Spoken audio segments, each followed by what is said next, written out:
Good morning, everyone. I am Dr. Prema, working as an assistant professor in Krista Jayanti College, the Department of English.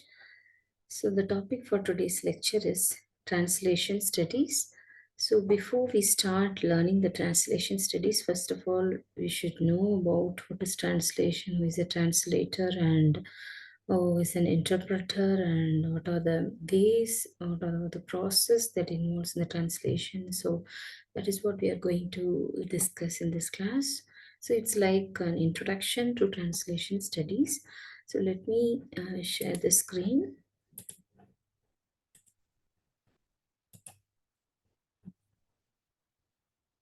Okay, so this is how we are going to proceed. First of all, we see what is translation and who is a translator, and how the term translation and translator originated and how it developed, and what is the relation between translator and interpreter, and what are the process of translation and types of translation, and what is the need and importance and scope of translation in today's world. So let us see one by one. First of all, what is translation? So according to Webster's New World Dictionary, the term translation is defined as in five ways. One by one we'll see. The first one is translation means to move from one place or condition to another. The second definition says to put into the words of a different language. And third one is about to change into another medium or form to translate ideas into action. And fourth one is about to put into different words, rephrase or paraphrase in explanation. And finally, translation is to transmit again by means of an automatic relay. Okay, so this is what Webster's New World Dictionary describes about the term translation. And let us see in detail about what is translation. And so why people are translating, why they are involving in the process of translation. So the main idea is it facilitates the communication process between the people or between the people in other place also. Okay, so it is the translation will be done by a particular people or particular group of people called translators, and especially done by a native speaker into his or her own mother tongue. Okay, so the process of translation involves the two important texts. So we have to remember here the two important texts, that is source text and target text. What is source text and what is target text? So the source text, it refers to the text taken for translation. Okay, and target text. So what is the target language? So the target text is a text that is translated to be translated. Okay, so translation plays a major role in the development of world culture, and uh, it played a major part in the transfer of knowledge, transfer of ideas, transfer of opinions. We can put in different ways. So, for example, from ancient Greece to Persia, and from India to Arab nations, and from Europe to China and Japan. So, this is how uh, the knowledge transfer happens from one place to another place. So let us move on to the next slide. And here, this slide talks about the how the word translation derived. Okay, so it derived from the Latin term called translatio, which means carrying across or bringing across. And the Greek term for translation is metaphrasis, which means speaking across. Okay, so carrying across, speaking across, it conveys the same meaning, but they are having different terms. One of them they are calling it as translation, and in Greek term they are calling as metaphrasis. Okay, and who is the translator? Okay, so this translator is one who renders a written text from one language to another language. And what is the relation between this translator and interpreter? So both are referring to the same meaning, translator, interpreter, but in different context. Okay, so it derived from the Greek word Herminius. Translator derived from the Greek word Herminius, and it is related to the name of the god, that is Hermes. Name of the god Hermes. Okay, the verb hermeneu means to interpret, for instance, to translate, to explain, to expound, put into word, express, describe. So there are many words for hermeneu. So hermeneu is a verb. Okay, and so this translator and interpreter are referring to the same, but in the different context. So interpreter is like a mediator. The nowadays we are using the term translator when you translate from one language to another. The interpreter is a word that they used in the ancient time, that is before we started writing. Okay, that is almost it is during the prehistory or the period before writing was even invented. So there was no written communication at all that ancient time. So only oral communication. So the interpreters like acted as a mediator and they used to transfer one language to another language. Okay. So especially in the ancient time, the ideas and knowledge and insights it transferred from culture to culture primarily through orally, that is through the people who are traveling.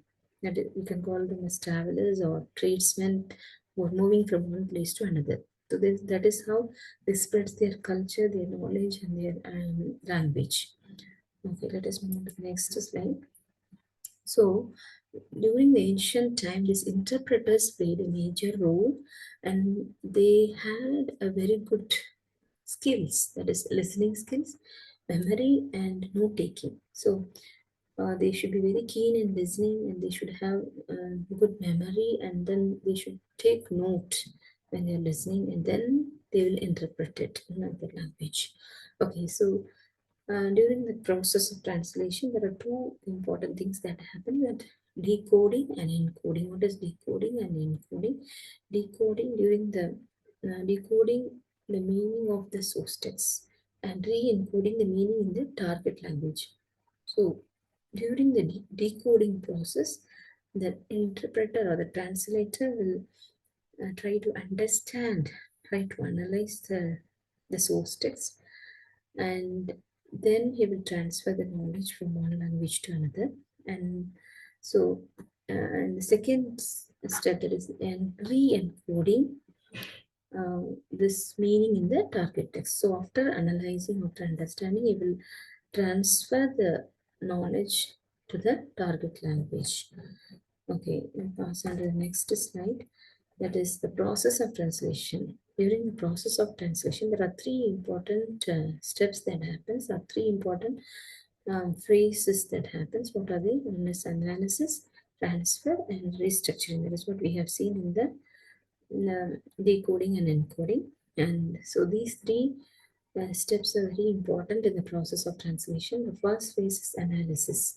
Analysis, during the time of analysis, the interpreter has to read and understand the text through the analysis of the words. And then after analyzing, after understanding the source text, he will transfer the knowledge from source text to the target text.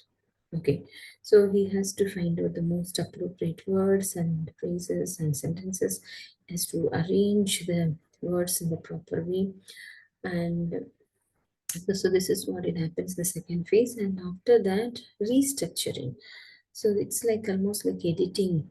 Okay, after writing and editing and re-editing, like that it happens. So and finally in the third stage, the restructuring of the sentences will happen. Okay, let us move on to the next slide, that is about the types of translation. So while they're translating, they can follow different types. So Here I have mentioned some of the types. What are they? One is word for word translation and sense for sense and literal translation. And there will be no creativity at all in this literal translation. And the fourth one is creative translation. That is, the translator you will use his creativity and he is very free enough to use his words. And full translation, the whole book will be translated, and partial translation, only the partial or first part, second part will be translated, and transcreation and transliteration. So we'll see this in detail in the next class. Let us move on to the next one. That is about what is the need and importance and scope of translation. So many people are becoming translators. Okay, so why, what is the need and what is the essential or what is the scope or future of the translation. So this translation plays a major role in the growth of the nation as well as the growth of the literature, or we can get the great wealth of literature and culture from foreign lands, and it leads to the enrichment of one's own language, and also the revival of learning will happen because of this translation process. And so the people understand each other and they will try to import text from one language to another, and they will try to appreciate the culture of the people in the world, and also they will try to connect and interact and enrich their knowledge. So translation is like a window through which we can know and understand the world culture, and it is a very good tool for the empowerment. And it also helped in the globalized world, and translators are in a great demand. So after completing this, after becoming a translator, they can work in many places such as NGOs, universities, and trading centers and educational institutions and research organizations, and so um, and also BPOs and MNCs, and in so many opportunities they'll get as a translator. So with that hope, we will proceed to translate many texts, and it will be useful for the people around. Okay, so let me stop here. Thank you for listening.